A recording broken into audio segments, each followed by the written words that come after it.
kuja mambo ujue ya ajabu kabisa ujue. Umeona? Kwa sababu kwanza tuangalie watoto shule waendi, wewe baba utoki, umeelewa bana? Ukatafuta riziki, na kawaida yetu wa Tanzania ili tupate riziki lazima tutoke tukabangaize mbele. Ufupi mambo yote yamesimama. Hivi kweli ndio kwa mfano kuna mtu mwingine mke wake mgonjwa, kuna ni mjamzito, utaweza kumpeleka tayo kliniki? Wewe uliona machizi wanatembea barabarani? Uliwaona machizi?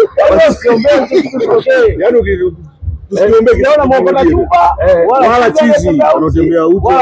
Wote walikuwa kuonekana barabarani. Sasa serikali nani tuseme sasa hii ya tarehe 9 hii Roma za tarehe 9 kwamba tukae, umeelewa, na wao wengi waliangalia hili jambo ili kwamba hili jambo liko hapo, kama hizo Roma zimeanza kutoka muda mrefu, au sio?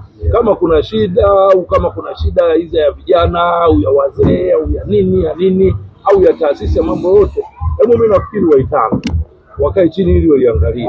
Sisi hatuhitaji kabisa tarehe 9 mambo yao yatokee. Hasa leo kama kawaida yetu tunakutanaga Jumapili. Haya, huu mpira tunaosema tutauangalia. Mechi bado zinaendelea. Bado tarehe 9 mechi zinaanza. Tutaangalia mpira wanapigwa. Msimazi atashangiliaje? Wewe Msimazi wengine watu wa vyombo. Wengine watu wa vyombo. Nafikiri rafiki yangu utashangilia nani una njaa? Unatoka.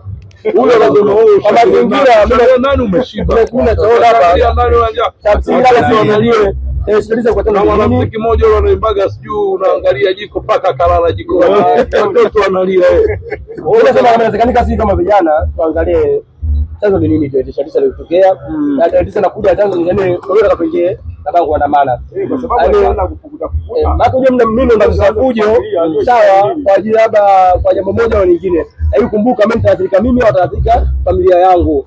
Inawezekana mimi nikafanya fujo hapa lakini familia yangu wala haipo hapa wala haipo kwa Dar es Salaam. Kwa mkoa mwingine wale wakaathirika.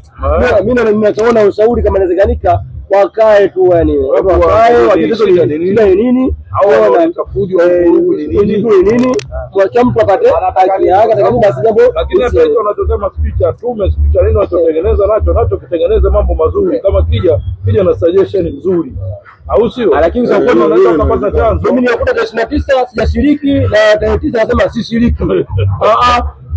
Nipo ndani na mimi ndio hospitali, si amna usafiri kwa nini? Mimi binafsi mimi nasema mimi sishiriki.